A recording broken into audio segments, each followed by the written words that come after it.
Hey everybody, Clayton here at etrailer.com. Today we are going to be working on a 2021 Chevy Spark. We're going to be taking a look at, and I'll be walking you through how to install the Blue Ox base plate kit with removable arms. Our base plate is going to be one of those key components in our flat towing setup. That base plate is going to attach directly to our Spark's frame, giving us a strong connection point for our tow bar. And our tow bar is going to be that key connection point between the hitch of our RV and the base plate on our towed vehicle. Now in this case we did need a high-low adapter due to the fact that our vehicle sits so low, and this is going to be that high-low adapter. Basically it just pushes down the receiver tube a little bit lower to get a nice and level tow. We want the hitch and the base plate of the towed vehicle to be within 3 inches of each other. That way we get a nice level towing plane. That way the car rides nicely. We are also going to have our safety cables. Our safety cables are going to be there just in case there was a disconnect. That way our vehicle stays attached to our motorhome. And in this case, we don't have a supplemental braking system, but if you are interested in a supplemental braking system, basically that's another system of brakes that goes onto the vehicle that applies the brakes when we push the brakes in our motorhome. That way we're not having to replace the brakes of our motorhome all the time because we have a whole car kind of pushing the motorhome when we want to come to a stop. We also are going to have diode wiring. In this case, we're using bulb and socket. And what this does is this gives us all those necessary lighting functions to the back of our towed vehicle. That being our turn signals, our brake lights, and our running lights. And for our vehicle, we do have to have a battery disconnect, and we do have a few options for those here as well at eTrailer. Basically, that just disconnects the power to our battery. That way it's not getting drained whenever we're flat towing. So this is what our setup is going to look like whenever we are hooked up to our motorhome. As you can see, everything is hooked up how it's going to be when our customer is going down the road. Now, one thing I really like about this Blue Ox kit is it looks really sharp on the front of our Spark. Nothing protrudes too much, so whenever we're not using it, it's going to look nice. And another added bonus to this kit is we are going to have prongs for our diode wiring, which is really nice because we're not going to have to find another way to mount that. And it is going to include a bracket to do a breakaway switch as well. So I think that that's a big selling point for this kit. Our base plate is going to be a nice steel construction, so we know it's going to be really strong. It's also going to have this nice black powder coat finish to help resist rust and corrosion. This is going to bolt right onto the end of our frame rails, so it's going to be pretty easy to install and not require a bunch of tools. Now let's show you how to get everything reconnected. We'll start by removing our plastic plugs, and we'll install our arms. When you do this, you want these tabs facing up. We'll push that in and give it a twist. You'll hear that click and lock into place, so you know you're good to go. Then we want to grab our tow bar, one of our pins. We're going to lift up, slide that right onto the end. Then we'll reinstall our pin. You do want to make sure to put your safety pins in as well. We can follow that up on the other side the exact same way. After we get that guy in, we then want to grab our safety chains.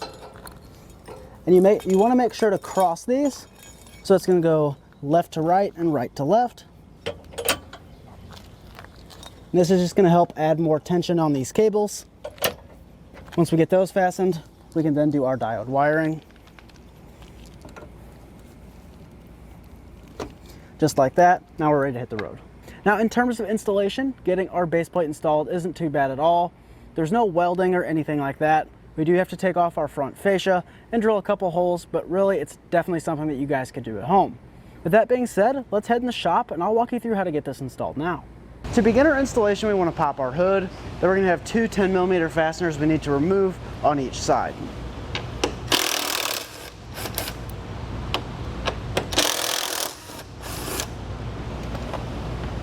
Once we get those 10mm fasteners out, we now need to remove a plastic push pin on each side.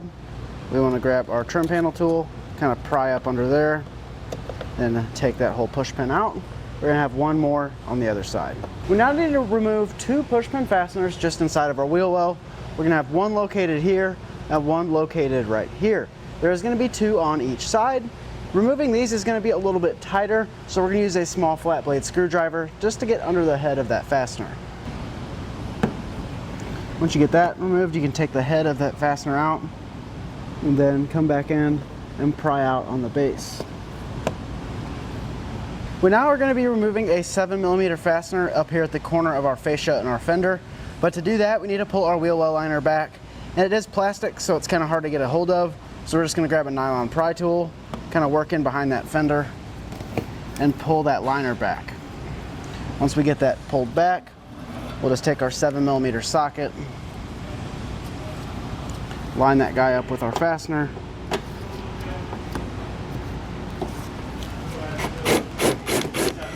and get it removed. We're going to have one of these on each side.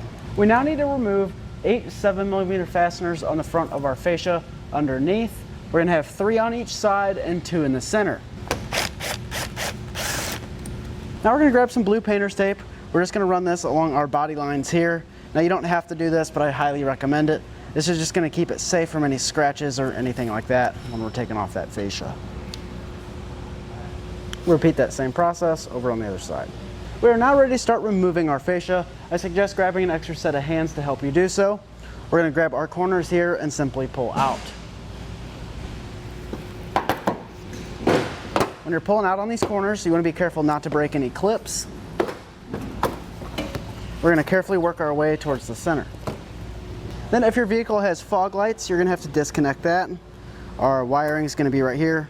We're going to pull back on this red tab. We're going to push down on this button. Now with our fascia disconnected and our wiring taken off, we can set our fascia off to the side, somewhere safe. On the back of our air dam here, we're going to have some wiring. We're going to have a push pin that fastens into here. We want to pull that push pin out with that trim panel tool.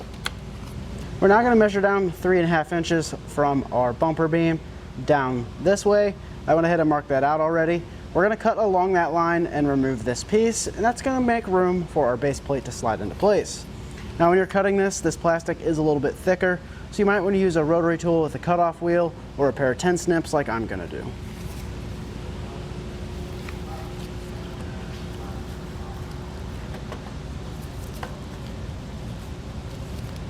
We can always come back with a utility knife and kind of trim closer to that line after the fact. Once you get that cut off, there's going to be a push pin fastener at the top. We'll remove that just like we did the ones on the wheel wells. We can take this piece out and it will not be reinstalled. We can repeat that same process over on the passenger side. We're now going to be removing 4 plastic push pin fasteners on the top of our bumper beam. We're going to remove these just like we did the ones in the wheel well. We get under the head of that push pin. Carefully pry up.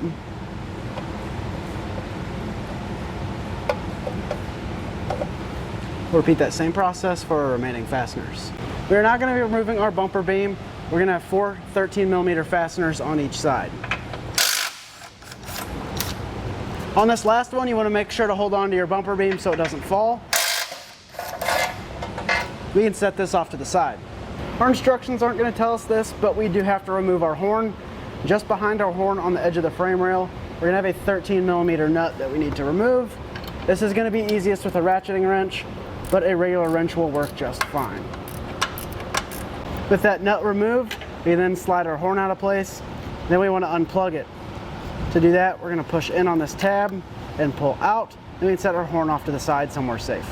We are now going to be enlarging this hole on our passenger side frame rail. We're going to be using a 3/8 drill bit to do so, but as you can see, when we put that drill in there, it's really close to this AC line, so I'd like to move that AC line if possible. If we move down that line, we're going to have a plastic fastener here that secures it into our frame rail. We can then grab a trim panel tool, kind of pry out on that fastener, and loosen that out of the frame rail to give us a little bit more room to work. And just like that, we can move that line around a little bit more. When you're doing this, you do want to be careful not to pinch or break this line, as it is pretty easy to do. Now with an extra set of hands, we can lift our base plate up into position.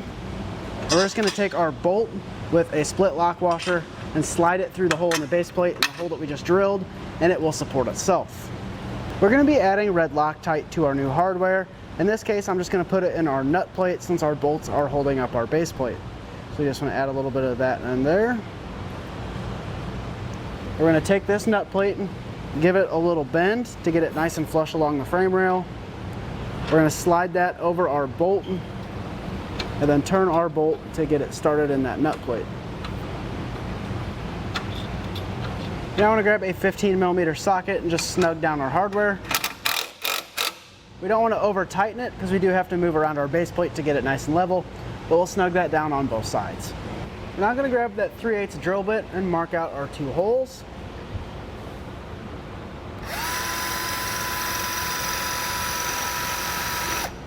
We just want to get a nice dimple in that frame rail.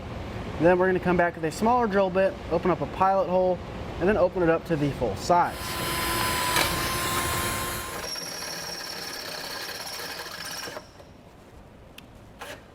Now that we have our holes opened up, we're going to be using the same orientation of hardware, that bolt with a split lock washer, and then a handle nut on the inside. And once you get both of these started, we're going to repeat that exact same process on the other side. We now want to come back and torque down our hardware. You can find all the torque specifications in your instructions.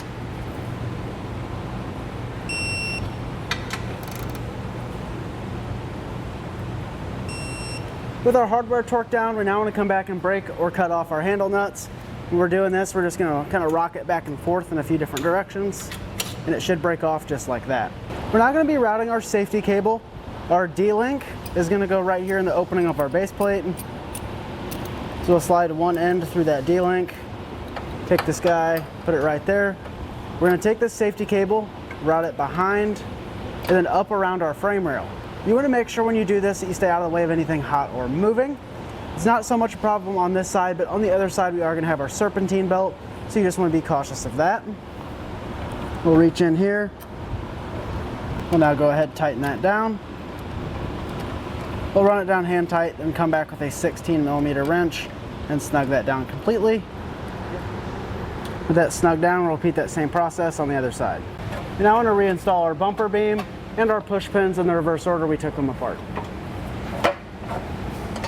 And don't forget to reinstall your horn. Our customer is not going to be installing a braking system, but if you are at home, our kit is going to come with this bracket for your breakaway switch. All you're going to do is press this up against your bumper beam and run a self-tapping screw through the bottom. As far as getting our base plate installed, we are totally good there. All we have left to do is cut out our fascia and reinstall it. But I highly recommend installing the rest of your flat tail components with your fascia off, as there is a lot more room to work. And that's exactly what we're going to do, so we'll catch up with you when we have those other components installed. We now have the rest of our flat tail components installed, so we're ready to trim up our fascia and get this guy reinstalled. To do this, we're going to need to flip over our license plate bracket. When you take this plate off, there's just going to be 4 screws on the bottom. Simply flip that bracket upside down, screw it right back on. The plate's just going to sit a little bit higher, but that also creates room for our wiring, so that's going to be nice. We're not going to have to take the plate on and off every time we want to use it. Now I went ahead and already marked where we're going to be trimming. Now the best way to do this is to hold your fascia up to the car, take a paint marker, kind of mark it out, and then we'll just grab a pair of 10 snips and trim along these plastic edges to get a nice opening.